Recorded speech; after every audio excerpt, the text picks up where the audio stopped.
On April 4th, 1999, I arrived home from school. I had just graduated.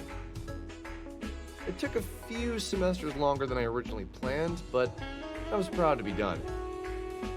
I had no idea what adult life held for me, but I was optimistic.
Alex, dear son of mine, please see if you can muster up the energy to walk into town and pick up some groceries.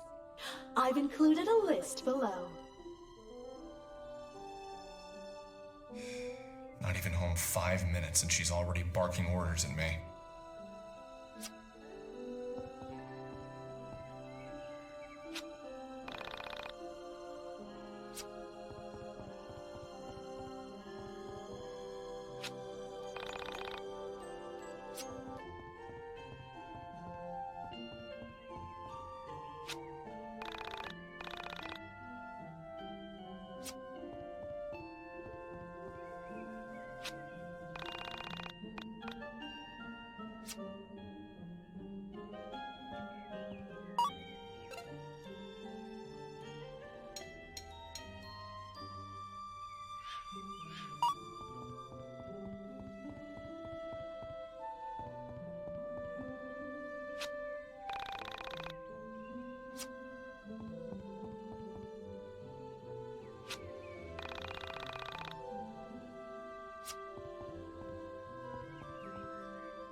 sound that the world now hears will change the nature of all realities, both yours and mine. What? The needle of the record player has struck. Can't you hear the music? It's everywhere.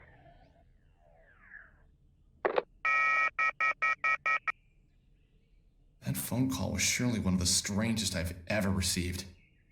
And no, I couldn't hear the music.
few hundred yards outside of town, I came to a junction. Mulling over the strangeness of being back home, I stopped to notice a forest I'd never explored. It was dark, but somehow attractive. I made a mental note to explore it later, and took a step towards town when I heard a meow near my feet. I pictured what it would be like to be the owner, and I imagined describing him to a friend. Lonely? Nah, I don't get too lonely. Besides my mom, there's only a cat. An old cat. But a good friend to talk to. My fictional friend would reply, "You talk things over, do you?" I'd nod. Uh-huh. Been together a long time, so we can read each other's moods. I understand what makes the cat tick. The cat knows what makes me tick. Of course, I didn't know this cat at all. We'd never met. It was a funny-looking cat, with a funny resting face and a Salvador Dali mustache. I couldn't imagine picking out this cat to bring home from a store. I leaned down to pet him, without entirely knowing if cats like to be pet at all. His coarse hair ran through my fingers as he purred. Clearly he liked me. That was a good sign. Alex Eagleston, college graduate, friend of small animals. Hey! Give them back to me!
I stepped into the elevator, expecting to find the cat. I scanned the dark floor and found nothing. I sighed as the elevator began to shake, vibrating with motion. The elevator came to a smooth but unexpected stop. I cringed with anxiety as the lights flickered. Please don't die. Please don't die. I pleaded with the mechanical gods to keep the power on. My prayers weren't answered. Damn it! The power's out. I need to find the stairs or a fuse box.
Hey, who's there? Don't come any closer. I'm armed.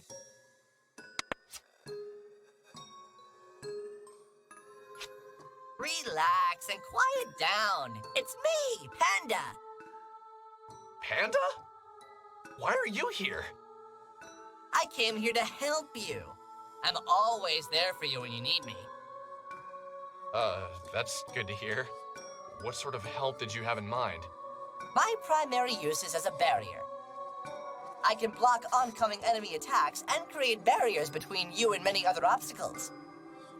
My metal shield makes me very heavy, so you can use me to hold down switches and to clear small gaps by stepping on my head. You can press circle to summon me. Remember to press circle again to call me back. Also remember that some weighted switches will have reverse effects if you take me off. So, press circle to summon you and press it again to take you back? I think I get it. I hope so, Alex. It's rather straightforward. However, since you were a liberal arts major, want me to explain this entire thing again?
I don't know what made me do it, but I poked the giant eye.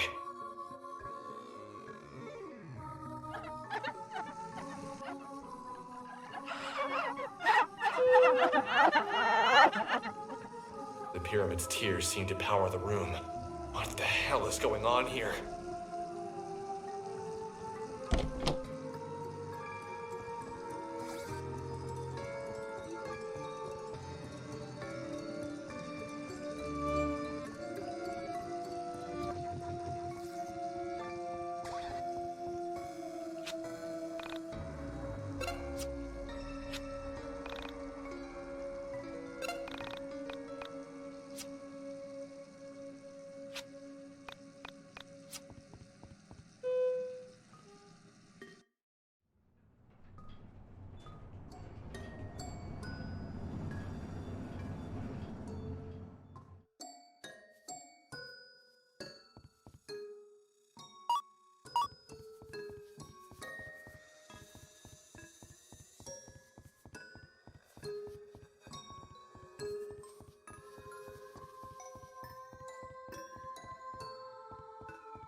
Who's there?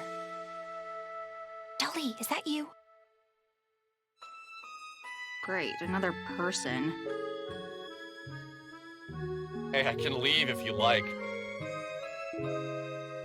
No, please stay. I've been pretty lonely here. Where is here, anyway? I was hoping you'd know. I've been lost down here forever. Did you come through the elevator, too? Elevator? I don't know what that is. Then, where did you come from? I asked, thinking it sounded nicer than, who the hell doesn't know what an elevator is? I came from here. Is there anywhere else? Anyway, I've been looking for my cat, Dolly. Have you seen her? So the stupid thing was a girl? I just assumed it was a boy cat, seeing as how it had a spindly mustache. Although, now that I reflected on it, facial hair was not exclusive to male animals or male humans for that matter. Is that the cat who looks like Salvador Dali? I don't know who that is. My cat just looks like Dolly herself, not another cat named Salvador. She didn't know elevators. I doubted she'd know her 20th century Spanish Catalan surrealist painters all that well either. I said, "Right, I saw a cat earlier. He had a funny mustache and crazy eyes." Naturally, my description of her beloved feline was offensive to her.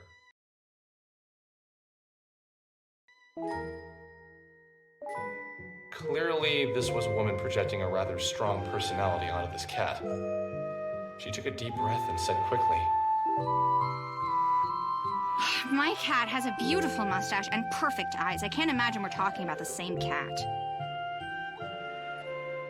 I told her I wouldn't mind helping her find her cat. I told her we should move quickly and get out of this dank basement. I waited for a moment as she processed what I said. She was a very difficult girl to read, especially without being able to see her face. I could tell something was wrong. She really projected her opinions and feelings into the room, even without saying them. What's wrong? I don't have to help. I just thought you could use an extra pair of cat hunting eyes. It's not that. It's okay, forget it. Hey now, that's lame. You can tell me anything, no judgment here. No judgment? Great lie. I like a good liar. Hey, I'm serious. I didn't mean anything by that. It's not you. That wasn't fair of me. It's just... the world has used me so unkindly, I fear it's made me suspicious of everyone. Okay. For now, I choose to trust you, but I reserve the right to decide you're just as evil as the rest of the world in the future. Sounds like a fair deal. My name's Alex. Nice to meet you. I'm Semi, but please call me Sammy. I don't know why I'm trusting you. I guess I always had a special spot for gingers. Hey, careful with that word. That is our word. What do you mean, our word? You're weird, Alex. Sorry, lame joke. Let's just look for the cat.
Dolly, where have you been?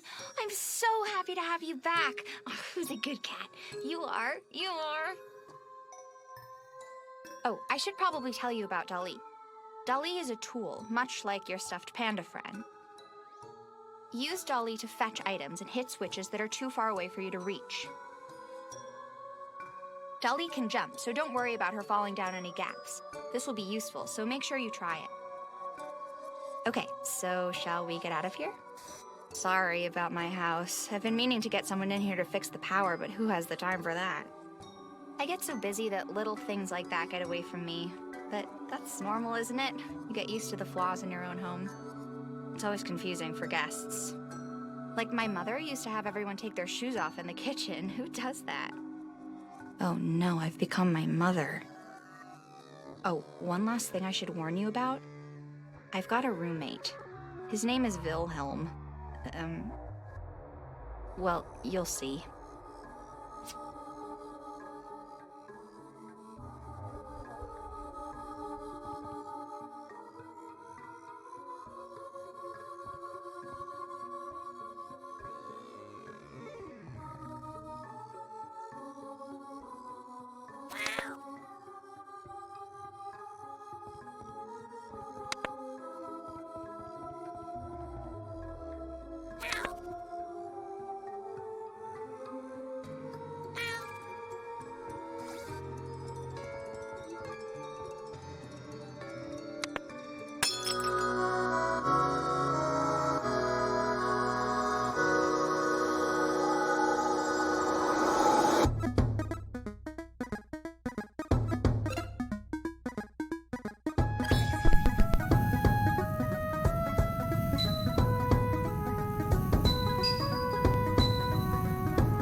am so happy we're almost out of here.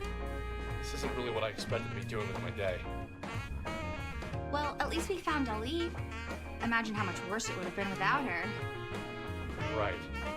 So, where do you live? I'll walk you back home, or maybe I can borrow my mom's car and drive you if it's outside of Frankton. What do you mean? This is my home. This is where I live. What? You live in this shithole? That's not very nice. I'd never call your house a rat hole because I have manners. Ever heard of them, Alex? Sorry. It's just not every day I meet a girl who lives in an old factory. I don't see it that way. I almost feel as if the factory lives with me. As if the factory, just like Dali, is a part of me. The factory is part of you? Wow, you're almost as dumb as you look. Of course the factory isn't part of me, that's just weird. But do you actually live here? Yeah, just me and Dali. But usually Dali's better about keeping me company, you know? He isn't always just running off to God knows where. I reflected on her words. A mysterious girl who lived with her cat in an old steel mill. It was obvious to me that her words didn't contain the entire truth. Something about her compelled me. Pieces of her story started to fit together in my mind. Well, at least that's what I thought at the time. I can admit now that some pieces were pure fabrication on my part. In my head, her story went something like this. Sammy was homeless. A runaway woman who was trying to escape hard times. Someone who found refuge in her cat. Maybe the only thing left from her previous life. Somehow this felt right inside my head. But still, I could tell I was missing something. Her clothes were clean, her breath was fresh, and she was much more energetic than any homeless girl I'd ever known. Not that I'd known many. The secret to what I was missing lay in her temperament. Is that your hobby? Is what my hobby? Staring off into space and screwing up your face as if to say, what's going on inside my head is really important, so just let me think. Hey, I don't make that fit.